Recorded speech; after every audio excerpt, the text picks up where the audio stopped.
Oh no, Iron Man's a zombie! Quick everyone to the Winchester! The Marvel What If series has now shown us several different ways as to how our universe could come to an end. The most interesting and thought-provoking way was the introduction of a quantum virus that turned all of our favorite heroes and villains into zombies. Many kept similar powers, but all just about lost their minds. Which of the zombies' power set serves them best for their new desire to munch on some brains in their spare time? Let's check out which characters are the most powerful and the greatest at being zombies right now. Hank Pym was the first person to be infected by Patient Zero and his longtime wife Janet Van Dyne. Even after being infected, he still has the mental awareness to exit the quantum realm with his wife. That's infecting the entire population. As Hank's mind goes, so goes his power. After a life of using the Ant-Man suit to the point where he is truly unable to, he has little fighting ability left, other than his intelligence. Therefore, while he is an original hero and a force behind the MCU, it's likely that Hank as a zombie becomes just another face in the zombie crowd. Before she became a zombie, Sharon Carter was essentially an expert field agent and great hand-to-hand fighter. It was those skills that probably allowed her to survive as long as she did. Though, the moment she came face-to-face with a zombie Captain America and was transformed into a monster herself, she really didn't stand much of a chance. Bucky sort of pushes her aside like a bully in the high school hallway. Then the first time she tries to take a bite of someone, she swallows the Wasp and winds up exploding. Her time as a zombie was short and on the whole ineffective. But hey, she tried. You've got to love Happy Hogan. He definitely aligned with the right people and was able to outlast characters like Doctor Strange, Falcon, and Iron Man. But the second he was separated, he did not last very long in the zombie apocalypse. Then, even as a zombie, his time was even shorter. Even Zombie Happy with an Iron Man repulsor was taken out by the greatest "why are you hitting yourself" move ever seen. His zombie still shouts blam when he fires the repulsor. We love you, big guy, but Happy as a zombie is extremely ineffective. Janet is the OG, Patient Zero if you will. She is the one who contracted the quantum virus and along with Hank Pym brought it to the real world.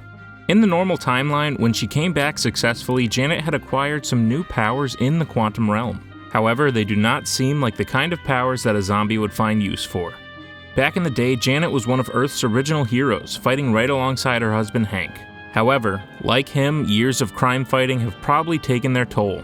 Though I imagine she is still as tough as she once was, after surviving in the quantum realm for decades. At the end of the day, her Wasp suit seems inoperative, and while she is the first, greater zombies would come to follow. Nick Fury is the spy. It stands to reason that he would be that as a mindless monster as well. This is why we never see him in the What If episode. Zombie Nick Fury would likely still have access to all of S.H.I.E.L.D.'s resources and know how to use them. Fury probably has secret bases set up all over the globe and a means to transport to them. The resourceful zombie that Nick Fury would be has probably found him with a significant food supply, probably making him the most powerful zombie without any actual powers. Regular Wong is awesome. Zombie Wong is kind of stupid. In his living form, Wong can take out Cull Obsidian and Abomination one-on-one, using creative means with his portal abilities. However, when he became a zombie, he was taken down by a magic blanket and his own portal that took his head off. It seems that Wong's proclivity for brains made him lose a lot of focus when it comes to being a master of the mystic arts. While Captain America only appeared briefly, showing he still has the ability to infiltrate places, sneaking onto the train without being noticed until it was too late, he met a very gruesome fate. As a zombie, Cap still would have his incredible strength and fighting capabilities, just with a lot less of the red, white, and star-spangled Boy Scout attitude we've come to know and love. If you want an example of how being turned into a zombie makes you lose your mind, just look at what happened to Steve Rogers. He still knows how to use his shield, and yet he threw it at the one guy who has already caught it before in the past, and that was Steve's undoing. He was able to turn Sharon Carter, but all it took was one precise throw from Bucky to split Cap in half. Becoming a zombie makes a lot of characters lose their greatest weapon, their mind. That is certainly the case when talking about the great Tony Stark. Tony was always able to invent himself out of any problem, but needless to say, his zombie form will be unable to do that. Luckily, zombie Iron Man is still equipped with the nanotech suit worn by Tony in Avengers Infinity War. However, he leaves a glaring weakness, as he needs to keep his helmet off in order to enjoy his meal, leaving his zombie head ripe for the smashing. Tony was able to take down Cull Obsidian and Ebony Maw, but in the end, zombie Tony was done in by a swarm of ants. Sam Wilson has a certain grace and ability to fly that other characters just can't seem to match. His falcon wings almost seem like a part of him, and he has been flying since he was a young child. Those characteristics definitely carry over to Sam when he becomes the zombie version of the Falcon. We only see him for a short time, and Okoye really wrecks him, but the weaponry that Sam possessed when he got infected by the virus definitely enables him to be a better zombie. Covering long distances in a short amount of time is definitely a benefit to finding your next meal as a member of the undead. So while Sam doesn't last long, he definitely has some skills that make him a powerful zombie. James Rhodes was nowhere to be found in the What If Zombies episode, but given that he was not with the surviving Avengers, he is most likely out in the world as a mindless monster somewhere. Rhodey in his War Machine armor would make a pretty effective zombie, given that he can fly and has a multitude of weapons to disable any living creatures to eat. His suit is equipped with repulsors and a sonic cannon that are each able to stun his prey, allowing him for easy access to his next snack. Cull Obsidian is the muscle of Thanos' Black Order. He took on the Hulkbuster in a one-on-one fight and is a strong ally in the field of battle. He seems to not be the brains of the Black Order operation, meaning that when his mind goes as a zombie and his savagery takes fully over, he likely is an effective monster. Unfortunately, thanks to Hope and her nearly magic swarm of ants, we did not get to see Cull Obsidian reach his full zombie potential. The zombie version of Doctor Strange still had access to his powers as well as the Time Stone. He seemed to have lost some creativity as he basically only used his sling ring and completely ignores the Time Stone. This either means that losing his mind made him forget about his ability to alter time, or somehow even the zombie Strange felt a responsibility to keep the fabric of space-time intact. This would be rather odd considering Strange's moral code now includes eating people. He is part of the team that takes out Cull Obsidian and Ebony Maw, but is taken out rather quickly by the Wasp's swarm. Hawkeye was a surprisingly tactical zombie. Some of his shield training clearly carried over when Clint Barton was infected by the virus. Though there was likely little of Clint left, he still knew to hide in dark corners and used his grappling arrows to pull his prey to him. He was still a master shot with a bow even though his eyes seemed like they were slightly falling out of his head. Clint was never the strongest hero to begin with, but he seems to have handled being a zombie better than most. With his arrow arsenal still intact, and clearly some capacity for thinking, the zombie version of Hawkeye was extremely effective until he was ganged up on by the rest of the survivors. It seems T'Challa never actually fell victim to the dystopian virus, but he was nearly dinner for the Vision's zombie bride. While he, along with Peter Parker and the head of Scott Lang, seemed to be the last remaining survivors, what would have happened if T'Challa had also become zombified? The Black Panther himself would make an excellent zombie. He basically has all the strength and speed of zombie Captain America, but is way less exposed with his vibranium weave suit. This means that likely his head would be exposed so that he could chow down, but every other part of his body would make him a difficult zombie to take down. It seemed that Bruce Banner was one of the most likely characters to survive the zombie apocalypse due to his often impenetrable skin. However, we have already seen in another What If episode that Hank Pym was able to breach Bruce's skin when he was in his human form. The last we see Bruce, he makes a final charge at a horde of zombies and the Scarlet Witch in order to bring the Hulk out. Before his transformation, it's very possible that a zombie could have successfully passed on the virus. This means that we just missed out on Zombie Hulk, who would be a very strong undead minion. The Hulk was already essentially a mindless monster who actually bit several of his enemies, so becoming a zombie really wouldn't change a whole lot. The Guardians of the Galaxy were nowhere to be found in the What If Marvel Zombies episode. However, based on their path in Infinity War, it's likely that some of them could have arrived on Earth to meet with the zombie Thanos. Together, Peter Quill, Drax, Gamora, Rocket, and maybe even Groot, I'm not sure if trees can become zombies, but I've never seen anywhere saying they can't, would make an incredibly powerful zombie team. The skill sets of Groot along with the tactical knowledge of Rocket combined with the pure strength and fighting ability of Drax and Gamora, plus maybe zombie Peter still likes to crack a joke every now and then, make for one unstoppable force. While we didn't see it play out, it is definitely interesting to wonder what would have happened if the Guardians had also fallen victim to the zombie virus. The Ebony Maw is perhaps one of the most underrated sorcerers in the MCU. He truly is a scientific genius and master of the mystic arts. He was one of the first beings we see make the transformation from living to zombie in the Marvel What If episode. After the quick turn, the Ebony Maw was seconds away from turning Bruce Banner into an afternoon snack. He mostly uses his magic as a form of telekinesis, and using that he can literally serve up the living on a silver platter. If it was not for a deceptively powerful move by Hope, who by the way probably should have used the ant swarm a lot more, Ebony Maw could have become a zombie king.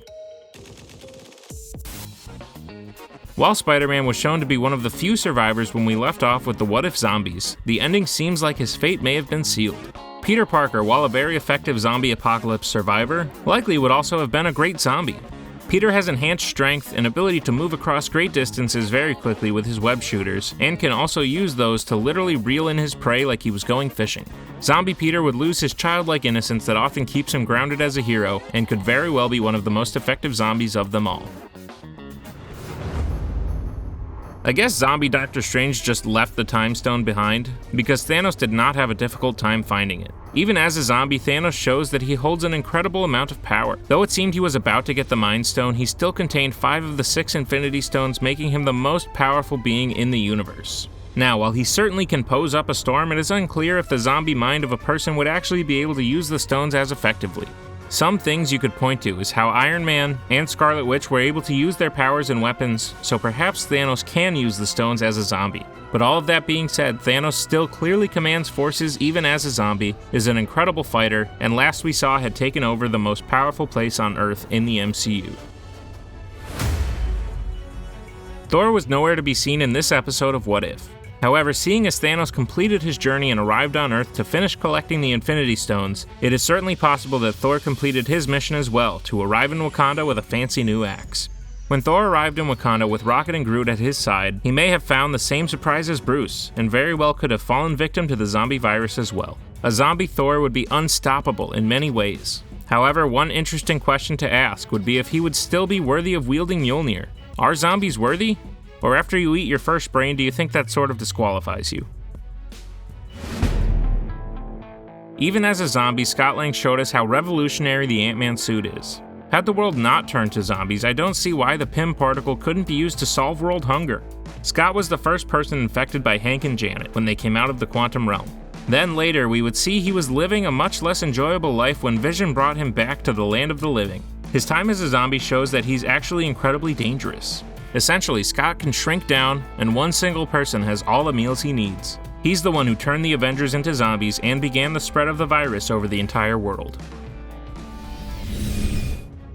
Hope was one of the leaders of the surviving group of the Avengers, and also the first person to come in contact with a zombie and survive. She developed incredible ways to take zombies out using swarms of ants to literally disintegrate them, to go in and explode them from the inside, and when it all came down to it, she used her size-changing abilities to give the team a fighting chance. However, and pardon the pun, her sacrifice turned her into a huge threat. Sort of the opposite of Scott Lang when he was a zombie, Hope was turned when she was at maximum size, meaning that she could be eating handfuls of people, considered the same as eating a bag of chips. Her size definitely made her a fighting force, nearly taking down the entire Quinjet, and likely able to take out every zombie in her way when fighting for their next meal. Quicksilver is arguably one of the most dangerous people to become a zombie. While during the What If series, Pietro had already passed away, the comics have already shown us what a zombified Quicksilver can do. Pietro Maximoff may not have been the original host of the zombie virus, but in the comics he's certainly responsible for spreading it to the entire world. In a matter of hours, Quicksilver was able to travel from country to country eating tasty meals and spreading the virus. His metabolism also burned so quickly that it was right on to the next stop every time. Characters like Union Jack and the Red Guardian became zombies directly as a result of the fastest mutant on the planet.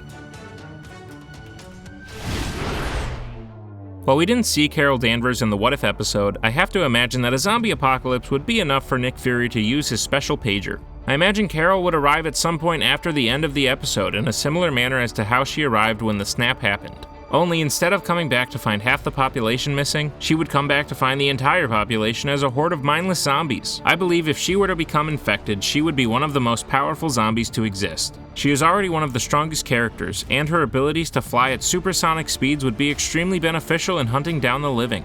She, like a few others, is powered by an Infinity Stone, making her one of the most powerful creatures on Earth, living or undead.